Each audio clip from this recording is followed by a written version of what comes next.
Graças a Deus. Cumprimento a todos os amados irmãos com a paz do Senhor Jesus.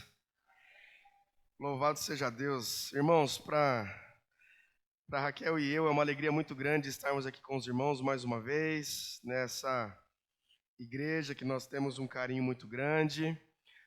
Nós queremos mais uma vez agradecer ao pastor Luiz, a irmã Patrícia, a pequena Joana, pelo carinho de sempre aí demonstrando para conosco. É uma honra poder estar aqui com os irmãos, participando e adorando a Deus desse culto em lembrança, e também em celebração aos 502 anos da Reforma Protestante. Eu peço desculpa pela minha voz. Essa semana eu peguei uma gripe muito forte e parece que o ápice dessa gripe se deu ontem. Então eu estou um pouco rouco, mas se Deus quiser nós vamos conseguir chegar até o final. Então vai intercedendo aí, tá bom, irmãos? E sem mais delongas, eu quero convidar você, por gentileza, a ler comigo na carta de Paulo aos Romanos, capítulo de número 3. Carta de Paulo aos Romanos, capítulo de número 3.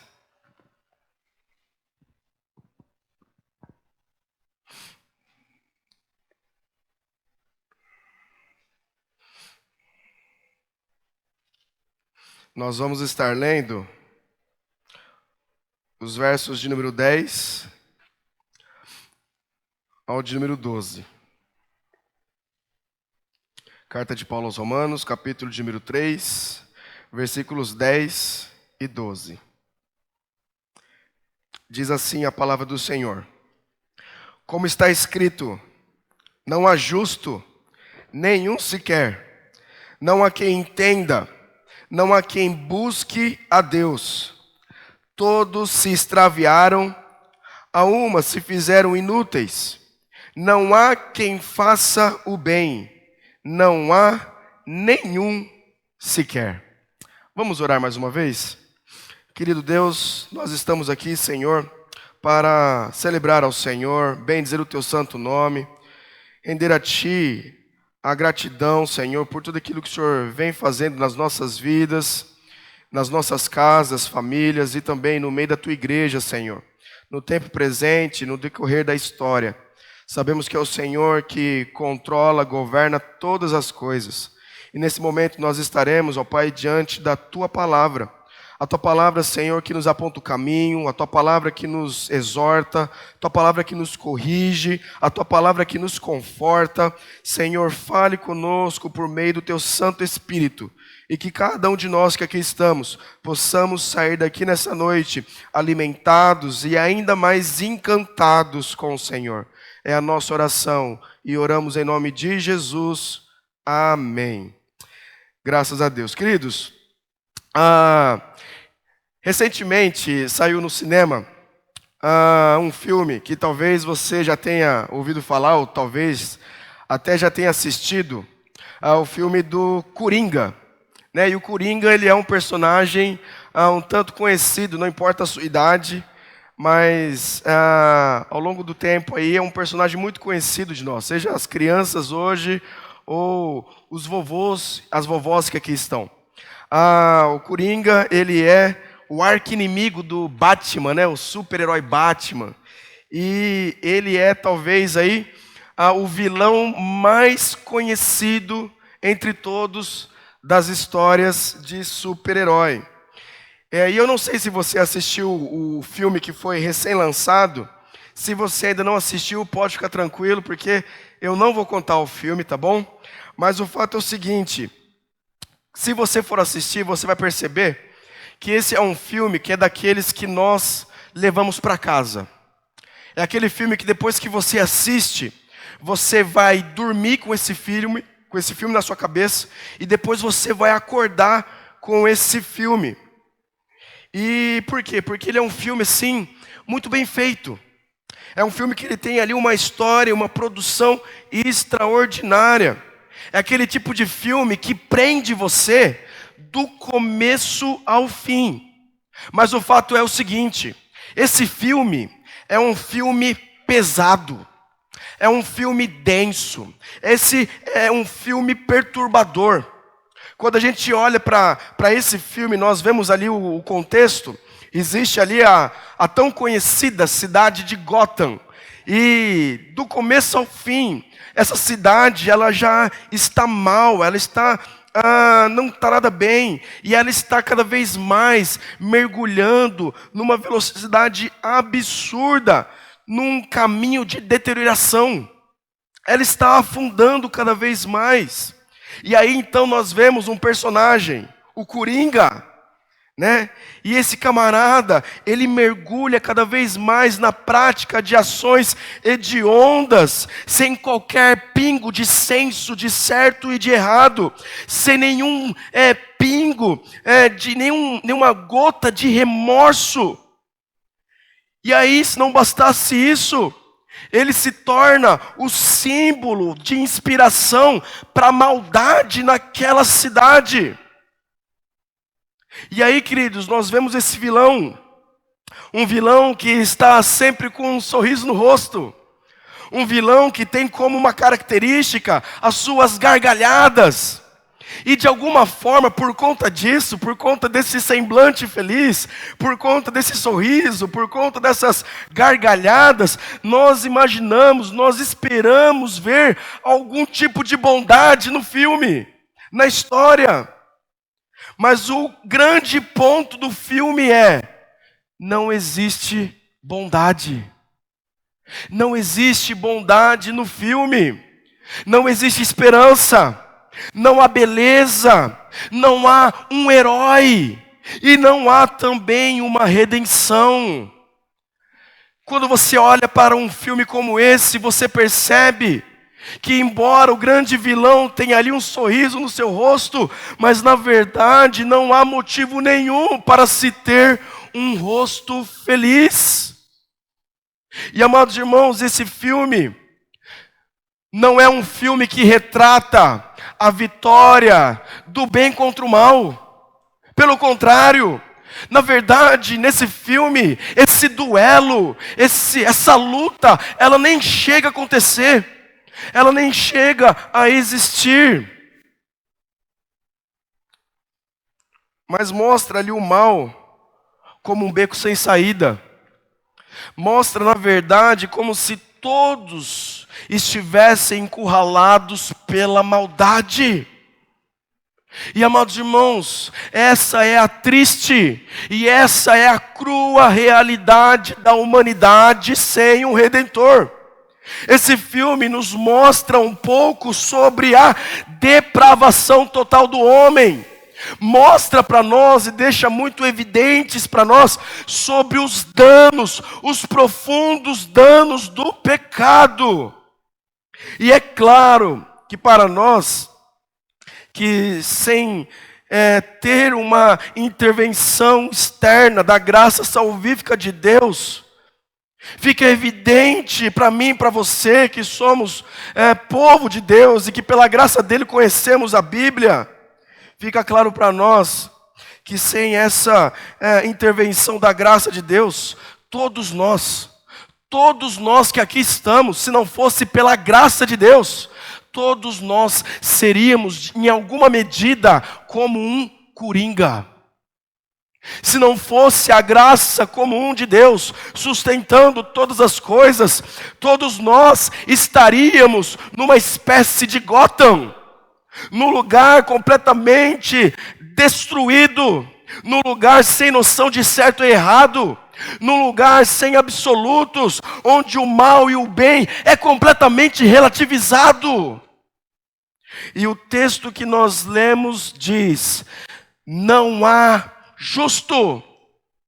Não há justo. E aí Paulo dá uma ênfase: nenhum sequer.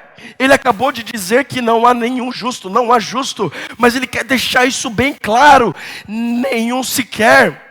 Isso inclui até mesmo ele, que se considerava o maior de todos os pecadores. Não há quem entenda, não há quem busque a Deus. Todos se extraviaram. Irmãos, aqui eu vejo um texto como esse e me vem à mente a cidade de Gotham. Todos se extraviaram. A uma se fizeram inúteis e não há quem faça o bem. E mais uma vez Paulo vai e enfatiza: nenhum sequer. Nenhum sequer. Queridos irmãos, tudo isso acontece por conta do pecado. E se eu e você tivermos uma perspectiva deficiente do pecado, então nós também teremos uma perspectiva deficiente sobre os meios necessários para a salvação do pecador. Se eu e você acreditamos que a queda do homem lá no jardim do Éden foi só parcial, então é provável que eu e você fiquemos satisfeitos com uma salvação que ela seja em parte atribuída ao homem e em parte atribuída a Deus. Mas uma perspectiva errada de uma doença seríssima como essa, chamada pecado, uma perspectiva errada dessa doença, sempre nos levará a uma perspectiva errada sobre a cura, sobre o antídoto dessa doença. E foi por conta disso que os reformadores tinham plena consciência, à luz da Bíblia, que o estado natural do homem é de total depravação. Eles entendiam que o homem, ele é totalmente incapaz de obter, ou até mesmo de alguma forma contribuir para a sua própria salvação. Porque não há nenhum que busque a Deus, não há quem entenda. Somos todos como coringa. Eles entendiam que lá no Éden, o pecado atingiu todas as faculdades do homem, a sua vontade, os seus desejos, seu entendimento, as suas afeições. E a Bíblia ensina isso com muita clareza para nós. A Bíblia vai mostrar para mim e para você que o homem natural, o homem sem Cristo, ele é morto. Romanos capítulo 5, verso 12 diz: portanto, assim como por um só homem entrou o pecado no mundo, e pelo pecado a morte, assim também a morte passou a todos os homens, porque todos pecaram, inclusive você, inclusive a mim. Nós estamos mortos. Se não é Deus na nossa vida, o homem natural, ele está morto. E o que é um morto? O morto, ele não se mexe. O morto, ele não reage. O morto, você chacoalha o morto e ele simplesmente balança. O morto, ele não tem iniciativa. O morto, ele não tem a capacidade e nem o mínimo de condição de se voltar em direção a Deus. Ele está morto. É o que a Bíblia nos diz. Não somente isso, o homem natural, ele é completamente ignorante. 1 Coríntios, capítulo 2, verso 14 diz: ora, o homem natural não aceita as coisas do Espírito de Deus, porque eles são loucura, e não pode entendê-las, porque elas se discernem espiritualmente. O homem natural, sem a graça de Deus, ele não tem a capacidade, condições, nem mesmo para compreender aquilo que Deus tem a dizer, se não for por meio da graça de Deus. A Bíblia também vai dizer que o homem, ele está preso.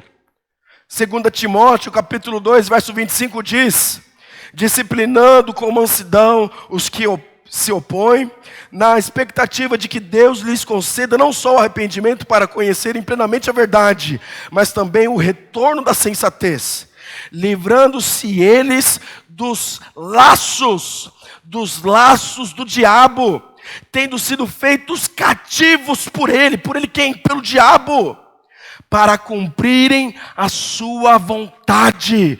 Vontade de quem? A vontade do diabo. Se não é o Senhor quebrando os grilhões, o homem ele continua cativo, preso ao pecado, debaixo da vontade do mal.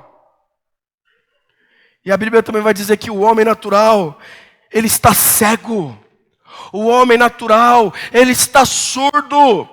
Marcos capítulo 4, nós vemos o próprio Senhor Jesus dizendo aos de fora: tudo se ensina por meio de parábolas, para que vendo, vejam e não percebam, ouvindo, ouçam, mas não entendem. Se não é a graça de Deus, tirando os tampões dos ouvidos, tirando as escamas dos olhos, o homem natural, ele vê a glória, a majestade, o poder de Deus, ele ouve, mas ele não entende, ele não enxerga, ele não se dá conta, ele não percebe absolutamente nada disso. E a Bíblia vai dizer também sobre nós, que nós somos pecaminosos por natureza. O rei Davi, no Salmo 51, verso 5, ele diz: eu nasci na iniquidade e em pecado me concebeu minha mãe. Eu e você, nós nascemos com o pecado no nosso DNA. Para você que é papai, mamãe, tem criança pequena, ou já teve, né? Você vai saber muito bem. Vocês que são pais, mães, vocês se esforçam, se dedicam, se empenham para poder ensinar as coisas certas para os filhos de vocês. Ensinar princípios, valores, vocês se dedicam para isso. Vocês se dedicam para ensinar o seu filho sobre a verdade. Você se dedica para ensinar para o seu filho o que é certo. Você se dedica para ensinar a sua filha a falar a verdade, a obedecer às autoridades, os pais, a professora, ser um coleguinha para os amigos. Você se empenha para isso, mas você não precisa ensinar os seus filhos a enganar. Você não precisa ensinar os seus filhos a mentir. Você não precisa ensinar o seu filho a ser egoísta naquele momento que ele tem que dividir o brinquedo ou aquela barra de chocolate. Por quê? Porque ele já aprende isso. Isso está nele. Você não precisa ensinar, porque isso é natural dele. Isso mostra para mim e para você como é profundo, está enraizado em nós o pecado. Mas não somente isso, a Bíblia fala de nós como sendo pecaminosos por natureza, e também fala que nós somos pecadores na prática. Gênesis capítulo 6, verso 5 diz: viu o Senhor que a maldade do homem se havia multiplicado na terra, e que era continuamente mal todo desígnio do seu coração. Do seu coração. O homem por natureza, que é levado, impulsionado pelo seu coração, ele só faz besteira. O homem natural, que é levado pelos seus caprichos, que é levado pelas suas próprias vontades, pelo seu próprio coração, e a Bíblia vai dizer que o coração do homem é enganoso. Sendo assim, nós só fazemos só fazemos caca. Diante disso, perguntamos então, e a pergunta que eu faço para todos nós aqui nessa noite é: podem os mortos, que você chacoalha, ele só balança, podem os mortos se levantar? Podem por acaso os presos se libertar sozinhos? Podem por acaso os cegos se dar visão? Ou os surdos audição? Pode por acaso um ignorante ensinar ele mesmo? Pode, porventura, os pecaminosos por natureza mudar a si próprios? E a Bíblia vai dizer para mim e para você que a resposta é não.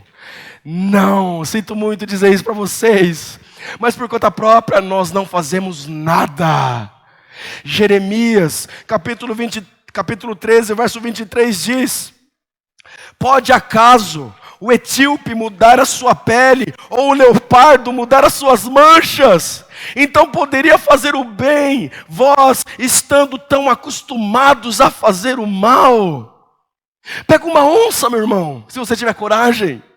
Pega uma onça que tem ali as suas manchinhas, as suas marquinhas. Como que aquela onça, por conta própria, ela consegue mudar ali as suas manchas? Tirar aqueles pigmentos? Ficar numa cor lisa? Não. E a Bíblia vai dizer assim: da mesma forma você, por conta própria, não pode fazer o bem, estando tão acostumado a fazer o mal. Portanto, irmãos, a verdade é o seguinte: o quadro é sombrio. O quadro traçado aqui para mim e para você é de morte, e de morte espiritual. Porque o homem natural, ele é como Lázaro, que está lá no túmulo. Mãos, pés estão amarrados. Queridos, o homem foi tomado pela corrupção. E assim como não havia nenhum tipo de lampejo de vida naquele corpo morto de Lázaro, assim também não há nenhum tipo de lampejo no coração do homem pecador. Porque o homem natural, ele é como o coringa. Mas graças a Deus, que o Senhor faz milagres. Graças a Deus que Ele efetua o seu querer, porque Ele governa sobre todos e sobre tudo. Graças a Deus porque o nosso Deus é o Todo-Poderoso, e Ele faz aquilo que eu e você, nós não podemos fazer. Porque tanto aquele que estava morto fisicamente, quanto aquele que estava morto espiritual, o Senhor tem poder para ressuscitar. Como diz a Bíblia: pois vos vivificou, estando vós mortos. Ele vos vivificou, estando vós mortos em ofensas e em pecado. É o Senhor que vai lá e sopra e dá vida, assim como Ele deu vida lá em Adão. Ele sopra e dá vida para aquele que está morto espiritualmente. E é por isso que lá em Jonas, no capítulo 2, verso 9, diz: a salvação vem do Senhor. Porque eu e você, por conta própria, nós não podemos fazer absolutamente nada. O que significa pecado, meu irmão? Pecado significa você errar o alvo. Mas vamos imaginar o seguinte: nessa parede tem um alvo. Sabe, igual aquele negocinho dardo, né? Tem aqueles alvos de dardo. E aí você tem que acertar ele. E aí você pega aqui o seu dardo para lançar no alvo. Aí o pecado significa que é errar o alvo. Então o que nós pensamos? Que eu atiro esse dardo e ao invés de eu acertar o centro do quadro, o meu dardo cai ali naquela caixa de som. Mas não é isso que significa. Quando nós vemos que o pecado significa errar o alvo, não é porque o quadro está ali e eu acerto ali, mas eu tenho um dardo para lançar, e quando eu lanço esse dardo, ele cai aqui. Ele faz isso, ó. Ele cai aqui, porque eu não tenho nem força para atingir aquele quadro. Na verdade, eu não tenho nenhuma perspectiva que existe um quadro. Na verdade, eu viro as costas para esse quadro. O homem natural é como um carro com um pneu furado. Um carro com pneu furado, você está na pista, ele vai indo para o acostamento, e se você não segura ali, ele vai para o gramado até que ele cai na ribanceira. Mas o pecado é diferente. É como se nós estivéssemos com o pneu do nosso carro furado, o nosso carro está indo para o acostamento, mas ao invés da gente segurar o volante e mantê-lo na linha, nós soltamos a mão do volante. O carro está indo para o acostamento, o carro está indo para o gramado, o carro vai cair na ribanceira. Mas a gente não faz absolutamente nada para voltar esse volante, porque nós não temos força para isso, e ainda nós não temos nenhuma noção do perigo que nós estamos correndo. Isso é o homem natural, se não for a graça de Deus. Se os homens são incapazes de salvar a si mesmos devido à sua natureza degenerada, então segue logicamente que Deus provê os meios para chamar o pecador aos benefícios da salvação. E a pergunta é, como Deus chama o pecador? Deus chama o pecador quando o evangelho de Cristo é acolhido por meio da graça. Todas as vezes, meu irmão, que o evangelho é anunciado, seja num contexto como esse, nós estamos num culto, na igreja, ou sendo quando uma pessoa, ela está ali numa praça e alguém está pregando o evangelho, quando a pessoa está caminhando pelas ruas e se depara com um panfleto, quando uma pessoa está dentro do carro, ouvindo uma rádio onde o evangelho de fato está sendo anunciado, quando a palavra de Deus é lida, amados irmãos, são oportunidades. Mas a grande verdade é que nem todos atendem.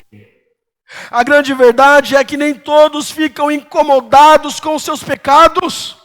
A grande verdade é que nem todos sentem uma necessidade de Cristo. E por que isso acontece?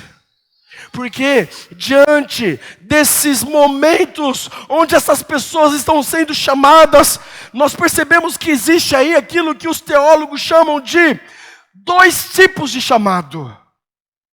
Existe o chamado externo e existe o chamado interno.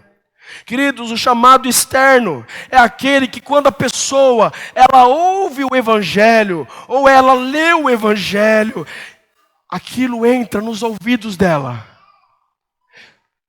Acontece isso. Quando o pastor Luiz está pregando aqui, uma pessoa está ouvindo o evangelho, esse evangelho chega aos ouvidos, só. É o chamado externo. Essa pessoa está sendo chamada a um arrependimento. Ela está sendo chamada a uma mudança de vida.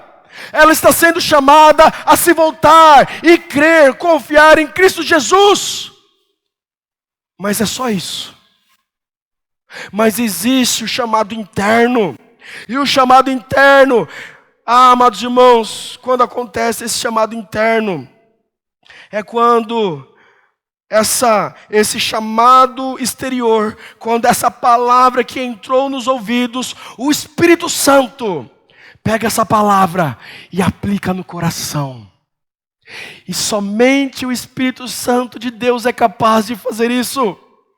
O homem, por mais estudado, por mais cheio de habilidades, com uma grande oratória, a única coisa que ele sabe fazer e pode fazer é lançar essa semente nos ouvidos.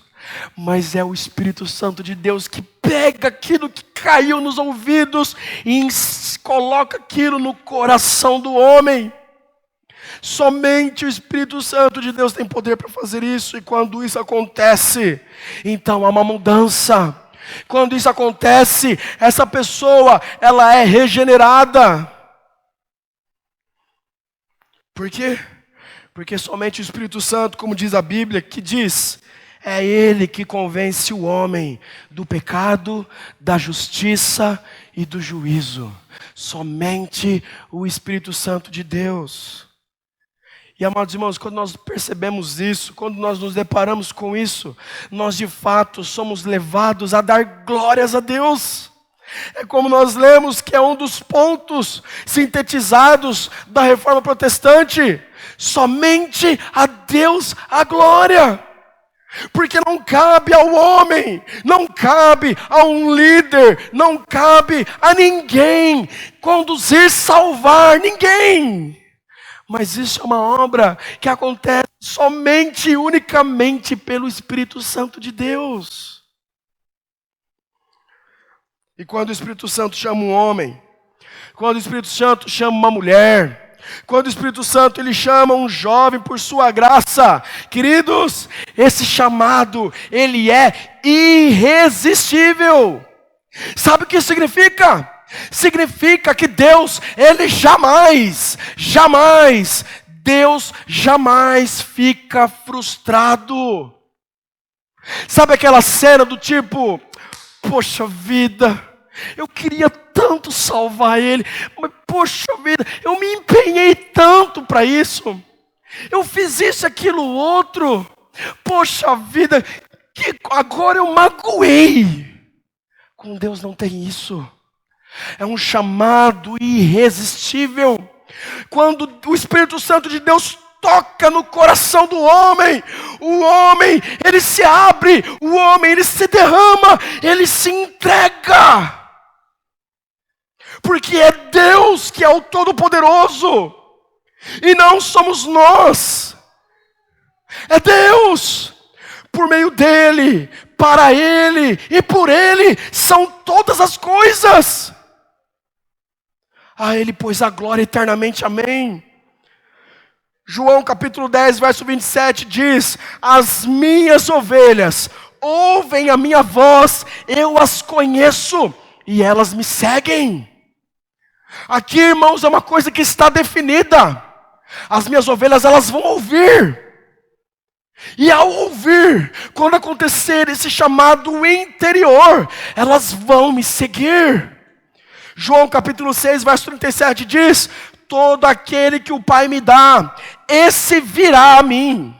Não há aqui nenhuma margem para dúvida, não há aqui nenhuma margem para um talvez. Todo aquele que o Pai me dá, esse virá a mim, e o que vem a mim, de modo nenhum o lançarei fora. Algo concreto. João capítulo 6, verso 44 diz: ninguém pode vir ao Pai, ninguém pode vir a mim se o Pai que me enviou não o trouxer. Sabe o que significa, meus irmãos? Que é impossível o homem caminhar em direção a Deus por conta própria. Se não é Deus levando esse homem em direção a Cristo, se não é o Espírito Santo fazendo isso, o homem jamais, ele corre por conta própria em direção a Deus. Por quê? Porque ele está morto. Por quê? Porque ele está completamente no estado de vegetação espiritual. E não somente isso. 1 Pedro 2,9 diz: mas vos sois a geração eleita, para que anuncieis as virtudes daquele que vos chamou das trevas para a sua luz. Olha que maravilha, irmãos. 1 Pedro 5,10 diz: e o Deus de toda graça, que em Cristo Jesus vos chamou a sua eterna glória. E a Bíblia está repleta de exemplos de como esse chamado interno, um chamado irresistível de Deus. Olhemos para a vida de Paulo, irmãos. Quem era Paulo? Paulo era um matador de crente, perseguia a igreja, era um touro indomável. Mas aí um dia, ele teve um encontro com o Senhor. E aquele homem, que ele era conhecido em toda a terra como um matador de crente, um perseguidor do cristão, um sanguinário, um assassino. Irmãos, a graça do Senhor penetrou naquele coração e ele mudou radicalmente. Quando nós olhamos, por exemplo, lá em Atos, capítulo de número 16, nós vemos ali que Paulo ele está ensinando, pregando ali o evangelho para um grupo de mulheres às margens de um rio, na cidade de Filipos. E quando ele está fazendo isso, diz o texto: e uma mulher chamada Lídia nos ouvia, e o Senhor lhe abriu o coração. Para quê? Para que essa mulher entendesse tudo aquilo que Paulo dizia. Queridos, é o Senhor que abre o coração do homem e que coloca ali a palavra dele. É o Senhor que tem essa força. Paulo falou aos ouvidos, chamado externo, mas foi o Senhor que abriu o coração de Lídia, chamado interno. E amados irmãos, nos dias de Lutero, não era essa concepção que a grande maioria dos irmãos ali tinham naquela época. Era a filosofia grega de Aristóteles que permeava o cenário. E como que era isso? O entendimento era que tornamos-nos justos quando nós praticamos atos de justiça. Você quer ser justo? Então faça as coisas boas. Tipo assim, nós estamos em Gotham, todos nós somos coringa, então imagina só, todo mundo aqui é louco. E aí, você sendo louco, vamos supor que você, meu irmão, tem assim uma mentalidade muito doida. Tipo assim, você não suporta ver gente idosa. Irmãos, tudo isso aqui é bem hipotético, tá bom? Só para a gente entender a loucura e a profundidade do pecado. Mas vamos imaginar que você não gosta de gente idosa. Toda vez que você vê um idoso, você é tomado de tanta raiva que você quer empurrar esse idoso para debaixo de uma carreta que está passando. Imagina isso. Imagina isso. Aí, de acordo com essa filosofia, se você quer ficar justo, pratique atos de justiça. Então, sabe o que você faz? Coloque como uma meta pessoal sua. Ajude 10 idosos a atravessar a rua todos os dias. Você vai ver, no final você vai mudar. No final você vai ser uma pessoa melhor, uma pessoa mais amável e vai amar os idosos. Eu pergunto para você, isso vai dar certo? Porque se você tem essa vontade tão louca, tão absurda, todas as vezes que você se deparar com esses 10 idosos, você vai colocar a vida deles em perigo. E era essa ideia mais ou menos que permeava naquela época. Mas aí, amados irmãos, tudo isso era uma mensagem de autoajuda. Se você se esforçar, praticar atos de justiça externos, então acabará até se tornar uma pessoa justa. E aí então, como monge, Lutero, ele se empenhava nisso. Ele praticava isso desesperadamente, todos os dias, atos de justiça, tudo aquilo que ele pudesse fazer, tudo aquilo que eu e você podemos imaginar. Lutero jejuava, Lutero orava, Lutero fazia suas peregrinações, Lutero fazia um monte de coisa. Mas aí aos poucos Lutero começou a entender que o sonho de se tornar verdadeiramente justo por uma simples mudança de comportamento era apenas uma ilusão.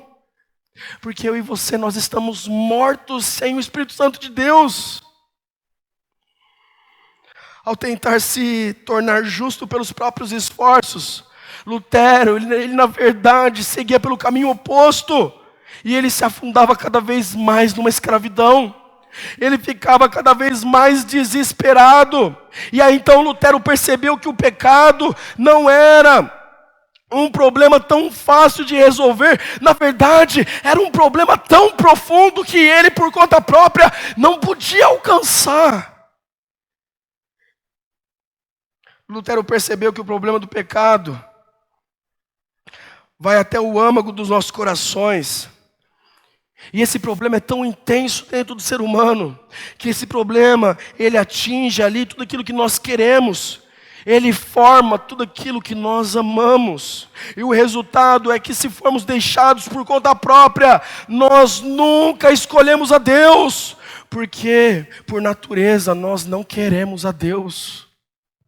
Por natureza, homem nenhum quer Deus. E nos dias de Lutero, o entendimento que predominava era que somos espiritualmente apenas preguiçosos.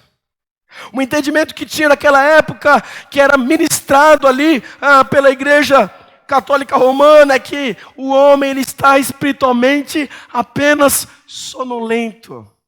Tipo assim, se nós quisermos ser justos, se você quer ser justo, meu irmão, minha irmã, então se levanta. Chacoalha a poeira, vai, faça um esforço, colabora, e se volta para Deus. Era isso que era ensinado. Mas aí Lutero percebeu uma coisa, e ele dizia, Lutero dizendo, eu não o amava. Não, na verdade, eu odiava o Deus justo, que castiga pecadores, e secretamente, e não com blasfêmia, murmurando muito. Eu estava irado com Deus, porque ele tentava, e ele percebia que as suas tentativas não passavam de um fiasco, era um fracasso. Lutero percebeu que ele era como uma árvore podre, que produz frutos podres. E o pecado é a raiz dessa árvore, e no próprio grão dessa semente dessa árvore, está ali o pecado, que é a essência do ser humano. O homem, ele nasce com isso, irmãos. E aí então Lutero percebeu que todo pecador necessita de uma mudança radical, não uma mera mudança de comportamento. Na verdade, Lutero entendeu que todo ser humano ele precisa de um novo coração, um coração que amaria a Deus livremente, e isso só aconteceria por meio do amor de Deus, derramado de cima para baixo, nos corações, por meio do Espírito Santo. E aí então, quando Lutero compreendeu isso, quando Lutero se deu conta disso, ele pôde dizer, o coração tem que ser alegrado.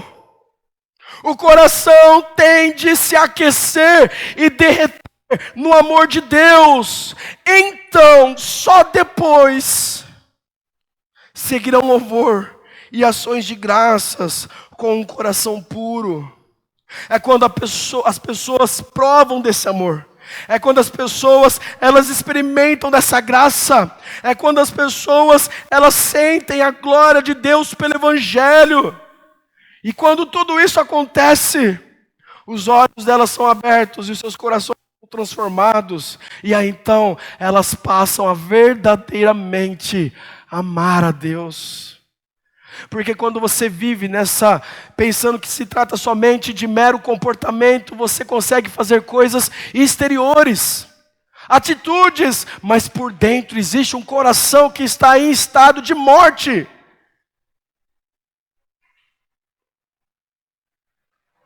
Portanto, meus irmãos, eu encerro dizendo uma coisa.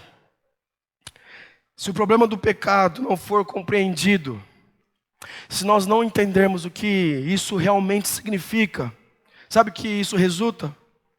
Cristo é roubado da sua glória. Se o pecado não for compreendido, Cristo ele é roubado da sua glória salvadora. E o Evangelho, ele perde a sua maravilha. Porque se você não se entende como um pecador que precisa desesperadamente de Cristo, se você acha que você consegue chegar na glória por conta própria, você não precisa de Jesus. Queridos, se o pecado não for um problema muito grande para você, Cristo não precisará ser um grande salvador para você. Se você não precisa disso, então você também nunca vai precisar de uma graça muito grande para você. Irmão, somente quando eu vejo que minha situação ela é caótica, impossível de ser consertada por mim mesmo, é quando eu me volto para Cristo, é quando eu me direciono para Ele, pois aí então, e somente assim, deixarei de depender de mim mesmo, e passarei a depender totalmente dEle. Você já viu pessoas que pensam assim? Não, eu não pratico pecado. Elas acham que elas não pecam. Você não pecou hoje? Eu tenho uma pessoa na minha família que pensa assim.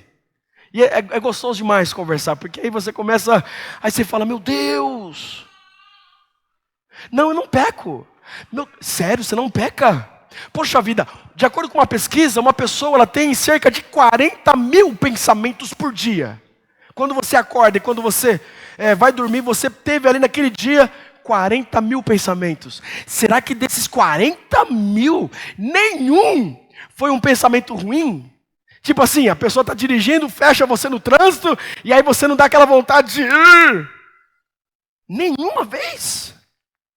Ah, não, aí sim, né? Pois bem, se você tivesse um único pensamento desse na sua vida inteira, já era o suficiente para você ser mandada para o inferno.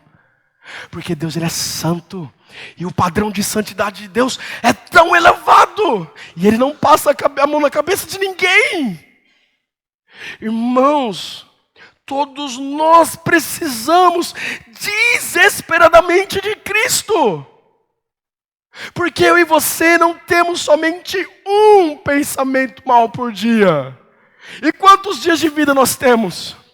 Eu e você não pecamos somente nos pensamentos, pecamos naquilo que nós fazemos, naquilo que nós falamos, pecamos naquilo que nós deixamos de fazer. Paulo, ele olhava para ele mesmo e dizia: eu sou o maior de todos os pecadores. A Bíblia vai dizer que aquele que diz que não peca é um mentiroso. E você dizer que não tem pecado, você já está pecando. Aí nós olhamos para Jesus e mostrando ali para as pessoas que estavam com ele como que o pecado é uma coisa assim tão séria e profunda. Ele vai fazer uma comparação. Duas pessoas estavam orando, um fariseu e um publicano. Aí o fariseu, ele está ali orando, do lado dele está o publicano, o cobrador de impostos. A oração dele é aquela oração do tipo: ah, Senhor, ó Pai, obrigado. Obrigado porque eu não sou que nem esse coitado, esse maldito que está aqui do meu lado. Obrigado porque eu sou 10, eu sou bom. Obrigado, Senhor. Obrigado porque, olha, eu sou extraordinário. Essa é um exemplo. Aí depois Jesus vai contar o outro lado. Vai contar aquele publicano. E como que é a oração daquele publicano? Ele rasga suas vestes. Ele se lança ao chão. E ele começa a bater a mão no seu peito e dizer: ai de mim, Senhor! Tem misericórdia de mim, porque eu sou pecador. Tem misericórdia de mim, Senhor, porque eu errei. Tem misericórdia de mim, porque sozinho eu vou me arruinar, Senhor, me ajuda. Pergunto para você, qual foi a oração que Jesus destacou? A oração do pecador ou a oração do fariseu? A oração do Zé Bonitinho? Amados irmãos, se nós não entendermos que nós somos como aquele publicano e que devemos constantemente pedir, suplicar, clamar ao Senhor: Senhor, tenha misericórdia de mim que sou pecador. Cristo Jesus, Ele nunca vai ser uma necessidade absurda na sua vida. Se você não clama, se você não diz: eu sou um miserável pecador, isso significa que você dá conta do recado sozinho. Você não precisa de Cristo. Você pode chegar ao céu por conta própria. Mas isso é um engano. Isso é um engano. E se você pensa assim, meu irmão, por favor, o Espírito Santo de Deus está aqui e Ele chama você: pare com isso. Pare com essa mentalidade. Não pense você que é simplesmente por conta das suas boas obras. Não pense você que aquilo que você faz aqui ou deixa de fazer, os cargos que você ocupa, as ações que você comete aí fora. Se você pensar assim, você está achando que você vai chegar no céu pelos seus próprios méritos, e é um engano.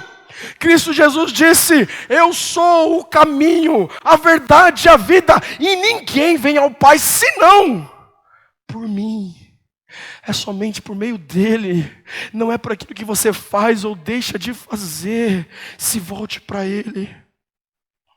Amados irmãos, era isso que permeava. E quando Lutero entendeu isso, ele pôde dizer: senti ter nascido de novo totalmente e entrei no próprio paraíso por portas escancaradas. E amados irmãos, isso não é uma verdade que permeou somente ali, um tempo passado. John Bunyan, o autor de um grande livro, um clássico, o Peregrino do século XVII, quando ele descobriu que toda a sua justiça não adiantava de nada e que ele dependia somente de Cristo, ele disse: agora minhas correntes realmente caíram das pernas, sinto que fui libertado de minha aflição e dos grilhões. Século XVIII, um homem chamado Charles Wesley, irmão do grande missionário John Wesley, ele que compunha muitas músicas, ele escreveu certa feita: longamente jazia meu espírito aprisionado, preso ao pecado, teu olho difundiu um raio vivificador, acordei, minhas correntes caíram, meu coração estava livre, levantei-me, fui em frente e o segui. Tudo isso por conta da graça do Senhor. E é assim também nos dias de hoje. Portanto, transformação, salvação, somente pela graça, não é uma relíquia do passado, ela permanece hoje. Queridos, somente pela graça podemos conhecer uma identidade nova e vitoriosa com Cristo. Somente e unicamente pela graça de Deus podemos conhecer segurança, alívio de culpa, podemos sentir a doce intimidade com um Pai que é o Todo-Poderoso e que cuida de mim e de você. Somente pela graça de Deus que nós podemos descansar nessa verdade. Somente pela graça. E quanto ao filme do Coringa, eu recomendo você assistir. Você vai ver que é um filme forte. Mas eu não tenho dificuldade com um filme desse tipo, sabe por quê? Porque ele relata, mostra ali, deixa bem evidente para mim e para você, como é a realidade de um homem sem o Espírito Santo de Deus. Porque quando você olha para um filme desse, ele é um filme genialmente feio. É um filme que retrata coisas feias. E é um filme que leva eu e você a sentir coisas feias. Mas aí, amados irmãos, quando nós deparamos com o Evangelho de Cristo, e essa graça é derramada sobre nós, nós somos como uma ovelha que, ao ouvir a voz do Supremo Pastor, trilha em direção a Ele, trilha em direção a toda fonte de beleza, de esperança, de paz, de harmonia, de bondade, de redenção, de salvação. Cristo Jesus. E Cristo Jesus, o único capaz de tirar o homem desse beco sem saída do mal. E Ele é o único capaz de colocar no coração do homem, aquele que está morto nos seus delitos e pecados, um sorriso genuinamente feliz. E não aquela gargalhada seca do Coringa. Eu não sei como você está aqui, eu não conheço os irmãos. Mas a minha oração é que, se porventura, o seu sorriso, o sorriso que está no seu rosto, é igual ao do Coringa, é um sorriso externo. Ah, irmãos, Ele está aqui. E Ele pode fazer uma mudança de dentro para fora. E esse sorriso, ele pode ser um sorriso verdadeiro. E Ele é o único capaz que pode fazer isso nas nossas vidas. Vamos orar? Feche seus olhos.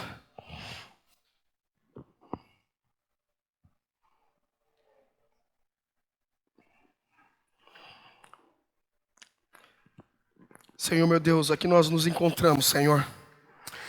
E Pai, nós agradecemos ao Senhor, porque se nós estamos aqui, é pela Tua graça, Senhor. Se nós conhecemos ao Senhor, é porque o Senhor nos chamou.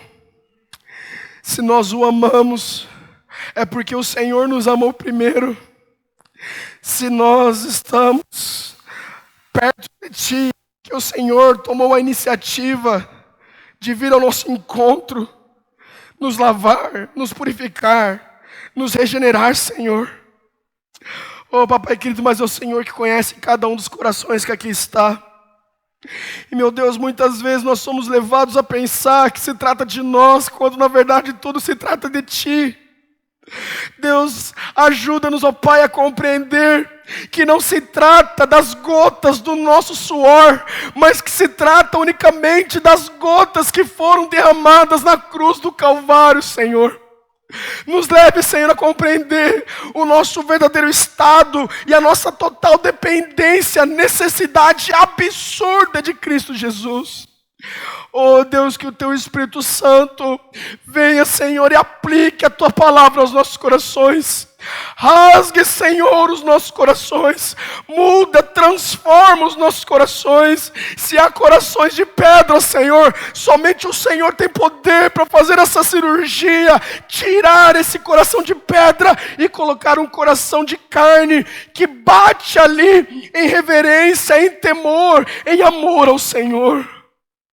Faça essa obra em nós, Senhor, porque nós precisamos, dependemos de Ti totalmente. Aplique a Tua palavra. Pai, aquele que está morto ressuscita, aquele que está abatido, aquele que está desanimado, Senhor, o Senhor tem poder para levantar, o Senhor tem poder para estampar um sorriso genuíno no seu rosto. O Senhor tem poder para transformar corações, restaurar vidas, famílias, casamentos, relacionamentos, Senhor. Para a Tua glória, Senhor. E que em todo tempo nós possamos constantemente afirmar que é somente pela Tua graça, Senhor. Não nós, mas o Senhor. Assim nós oramos agradecidos. Em nome de Jesus.